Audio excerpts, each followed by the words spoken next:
നന്ദുലാലിന്റെ വീട്ടിൽ നിന്ന് വിപീഷ് കൂടി ചേരുന്നു. വിപീഷ്, അവിടെ എന്താണ്, സെയിം പരിശോധന തുടരുകയാണോ?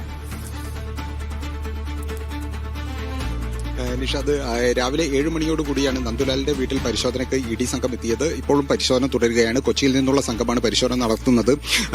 ഈ നിഖിലിന്റെ വീട്ടിലും അതുപോലെ തന്നെ ഫ്ളാറ്റിലും ഒരു ഭാഗത്ത് പരിശോധന നടക്കുന്നുണ്ട്. സമാന്തരമായി തന്നെയാണ് ഇപ്പോൾ നന്ദുലാലിന്റെ വീട്ടിലും പരിശോധന നടക്കുന്നത്. നന്ദുലാൽ DTPCയുടെ, അതായത് ഡിസ്ട്രിക്ട് ടൂറിസം പ്രൊമോഷൻ കൌൺസിലിന്റെ ഡെസ്റ്റിനേഷൻ മാനേജറാണ്. 4 വർഷം മുമ്പ്, അതായത് റിയാസ് മന്ത്രിയായി തുടരുന്ന സമയത്താണ് ഇദ്ദേഹത്തിന് ഈ മാനേജർ പദവിയിലേക്ക് എത്തുന്നത്. അങ്ങനെ എത്തിയ അദ്ദേഹത്തിന്റെ വീട്ടിലാണ് ഇപ്പോൾ പരിശോധന നടത്തുന്നത്. നന്ദുലാൽ മാത്രമാണ് ഇവിടെ വീട്ടിലുള്ളത്. കുടുംബങ്ങളൊന്നും ഇല്ല.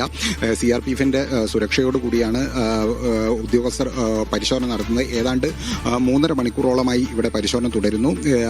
ഇതോടൊപ്പം തന്നെ മറ്റു പലയിടങ്ങളിലും, ചില സ്ഥാപനങ്ങൾ അടക്കമുള്ള സ്ഥലങ്ങളിലും ഉച്ചയോടുകൂടി പരിശോധന നടത്തും എന്നാണ് നമുക്ക് ലഭ്യമാകുന്ന വിവരം. DYFIയുടെ നേതാവ് കൂടിയാണ് ഈ നന്ദുലാൽ. മുഹമ്മദ് റിയാസിന്റെ തെരഞ്ഞെടുപ്പ് സമയത്തടക്കം സജീവമായി റിയാസിനൊപ്പം ഒപ്പം നിൽക്കുകയും പ്രചരണത്തിന് സജീവമായി പോവുകയും ചെയ്തിരുന്നു. അതുകൊണ്ട് തന്നെ പലതരത്തിലുള്ള ആക്ഷേപങ്ങളും ഇതിനോടൊപ്പം തന്നെ ഈ ആരോപണങ്ങളും ഈ സൂചനകളും ഉയരുന്നുണ്ട്. നേരത്തെ ED വീണയുടെ വീട്ടിലടക്കം പരിശോധന നടത്തിയപ്പോൾ ലഭ്യമായ ഡയറിയിൽ നിന്നാണ് ഇവരുടെ അടക്കം പേരുകൾ EDക്ക് ലഭിച്ചത്. തുടർന്നാണ് 3ാം ഘട്ട പരിശോധനയുടെ ഭാഗമായി ഇപ്പോൾ ഈ വീടുകളിലടക്കം പരിശോധന നടത്തുന്നത്. കോഴിക്കോട്ടെ ചില സ്ഥാപനങ്ങളിലും അടക്കം ഇനി പരിശോധന നടക്കും എന്നാണ് ലഭ്യമാകുന്ന വിവരം. ED, അതായത് വീണ നേരത്തെ നിക്ഷേപം നടത്തിയ ഒരു സ്ഥാപനമുണ്ട്.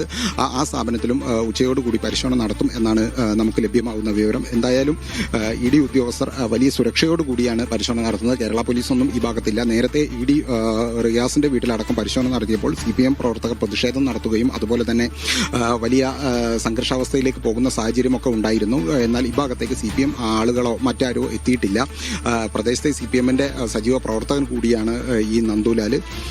എന്തായാലും കോഴിക്കോട് ജില്ലയിൽ 4 ഇപ്പോൾ പരിശോധന നടന്നുകൊണ്ടിരിക്കുന്നത്. 6ഓളം സ്ഥലത്ത് പരിശോധന നടക്കും എന്ന വിവരമാണ് ഇപ്പോൾ ലഭ്യമാകുന്നത്. സംസ്ഥാന വ്യാപകമായി തിരുവനന്തപുരത്തും കോഴിക്കോടുമായി 8 ഇടങ്ങളിലാണ് മൊത്തം ED പരിശോധന നടത്തുന്നത്. കൊച്ചിയിൽ നിന്നുള്ള സംഘമാണ് ഇന്ന് രാവിലെ മുതൽ വിവിധ സ്ക്വാഡുകളിലായി പരിശോധന നടത്തുന്നത്. നിഷാദ്.